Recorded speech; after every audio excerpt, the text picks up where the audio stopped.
ክርስቶስን እንድንመስልላት ትፈልጋለች። አባታችን ክርስቶስን እንድንመስልላት ትፈልጋለች። በጥቂቱ እያለች ታሳድገናለች። በአንድ ጊዜ እነ ፈለገ አትናቴዎስ የገባቸው የነገረ ድነት ትምህርት ና ቤላ ናናናና ታጋት የሚባል ነገር የለም።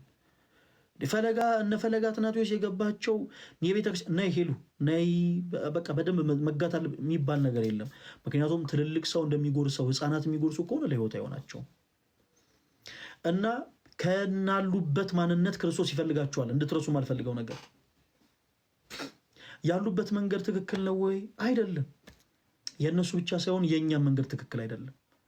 የሁላችንም መንገድ ትክክል አይደለም። እኛ እኮ ሶሻል ሚዲያ ላይ ከመጣን በኋላ እኮ ነው መንፈሳዊ ሰዎች የመሰልነው እንጂ እንደኛ እኮ ደካማ የለም እኮ። እንደኛ ዕለት ዕለት ክርስቶስን የሚበድል እንደኛ ዕለት ዕለት ክርስቶስን የሚያስቀይም ሰው የለም። ከክርስቶስ ጋር በንስሐ እየታረቀን እንጂ በንስሐ እንደው ህይወት እየተመላለስን እንጂ እንደኛ ዕለት ዕለት ክርስቶስን የሚያስቀይም የለም። እነርሱ ያሉበት መንገድ ትክክል ነው ወይ? አይደለም። እነርሱ ብቻ ሳይሆኑ ቅድም እንዳልኳቸው እኛም ያለንበት መንገድ ትክክል አይደለም። ግን መርሳት የሌለብን ነገር ከነ ማንነታቸው ክርስቶስ ይፈልጋቸዋል። በደንብ አዳምጡ። ከነ ማንነታቸው ክርስቶስ ይፈልጋቸዋል። በባለፈው አንድ ምሳሌ ሳነሳ ነበር። ቤተክርስቲያናችን በኖህ መርከብ ትመሰላለች። በኖህ መርከብ ውስጥ ያልገባ ፍጥረት የለም። ያልገባ ቢራቢሮ፣ ሻርክ፣ አዞ፣ ከርከሮ፣ ቀበሮ፣ ድኩላ፣ ተኩላ ምናምን ያልገባ እንስሳ የለም። እርግብ ገብቷል፣ ጅብ ገብቷል። ያልገባ ነገር የለም። በዚህች ቤተክርስቲያን ውስጥ ሁላችንም እንደዚህ ነን። በኖህ መርከብ ውስጥ የተለያዩ ነፍሳት እንደገቡ ሁሉ በቤተክርስቲያን ውስጥ የተለያየ አይነት ፐርሰናሊቲ ያለን ሰዎች ነው ያለነው። ብዙዎቻችን በፍትወትም እንወርቃለን። በፍትወት ግን ክርስቶስ ንስሐን የሚቀበል አምላክ ስለሆነ ንስሐችን ይቀበልልናል። በስርቆትም እንወርቃለን። ሰውን በቃ ምንበድላለን፣ ሰዎችን ምንጨቁናለን፣ ሰዎች ላይ የከፉ ቃላቶችን ምንሰነዝራለን፣ የሰዎች ልብ ምናደማለን። ከዚሁ በጣም የሚደንቀው ነገር በዚሁ ማንነታችን ክርስቶስ እኛን ይፈልገናል። ቤላን እናንተ ልትጠሉ ትችላላችሁ። አሁን እኛ እያበረታታን አይደለም። ቤላ ተወዳጅ ወንድማችን ቀስ እያለ ከጊዜ ሂደት ነገሮችን እንዲያቆም ሁሉን ነገር ትቶ ወደ ክርስቶስ እንዲቀርብ እንፈልጋለን። ግን መኑን ስለ ዛሬ ግን ስናወራ ሁላችንም ጠልተነው ክርስቶስ ይፈልገዋል ከነዚሁ ማንነቱ። ለዛ እኮ ነው እስትንፋሱን ያልነጠቀ። ሄሉ ተወዳጅታችንን ሁላችንም ውይ በቃ ዞር በይልን ልንል እንችላለን። እመኑን ከነማንነቷ ግን ክርስቶስ ይፈልጋታል። ከነማንነቱ እኔና እናንተን ከነማንነታችን የፈለገን ጌታ እንዴት እነሱን ከነማንነታቸው ይፈልጋቸዋል።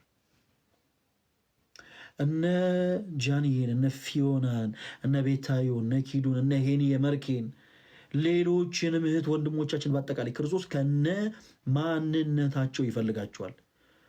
የሆነ የእነሱ ድክመት ሶሻል ሚዲያ ላይ ስለወጣ ብቻ እነሱን እንደ ኃጢአተኛ እየቆጠረን ራሳችን እንደ ጻድቅ እየቆጠረን ፕሊስ አንሞኝ ተወዳጆች።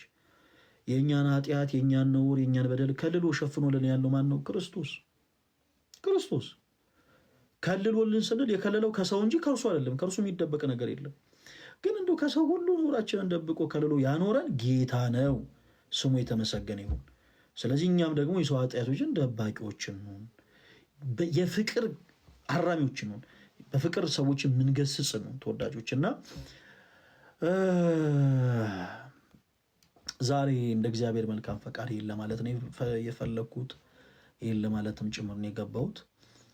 በመንፈስ ሕፃን የሆኑ እህት ወንድሞቻችን በዚህ አጋጣሚ ደግሞ ለነሱ ማስተላለፍ ፈልገው መልእክት ለነ ቤታዮ፣ ለነ ኪዱ፣ ለነ ፊዮና፣ ለነ ጂያኒ፣ ለነ ቤላ፣ ለነ ሄኔ መርኬ፣ ለሄካጀማ፣ ለነ ሄሉዬ እናንተን ክርስቶስ ኢየሱስ አብዝቶ ይወዳችኋል። አብዝቶ ክርስቶስ የሚያየው እናንተ በሶሻል ሚዲያ ወጥታችሁ ከአንደበታችሁ የወጣው መጥፎ ቃል ሳይሆን ቤታችሁን ዘግታችሁ ከልባችሁ የተጸጸታችሁትን ሀሳብ ነው ክርስቶስ የሚረዳው። ማንም ሳያያችሁ ማንም ሳይመለከታችሁ ቤተክርስቲያን ቀርባችሁ ብቻችሁን ለእርሱ የነገራችሁትን ነገር ነው ክርስቶስ የሚረዳችሁ። እና ይህን ያክል ደግሞ የተረዳችሁን ጌታ ደግሞ ይበልጡን አስደሱት። ሰውን አይደለም፣ ፈለገ አትናቴዎስን አይደለም፣ ሌሎች ሰዎችን አይደለም፣ ክርስቶስን አስደስቱት። እስከዚህ ሰዓት ድረስ እግዚአብሔር አምላክ ቸር አምላክ በቸርነቱ መሐሪ አምላክ በምሕረቱ ይቅር ባይ አምላክ በይቅርታው ልዑል አምላክ በጠባቂነቱ ዘመናትን በዓመታት ዓመታትን በወራት ወራትን በሳምንታት ሳምንታትን ደግሞ በቀናት ከፋፍሎ ሁላችንንም እኔና እናንተን ለዚህ ቀን ካበቃን እኛም ያቺን ደግሞ የንስሐን ዕድሜ ቆጥረን በንስሐ ሕይወት ተመላልሰን ራሳችን ወደ ክርስቶስ እቅፍ ልናቀርብ ይገባል።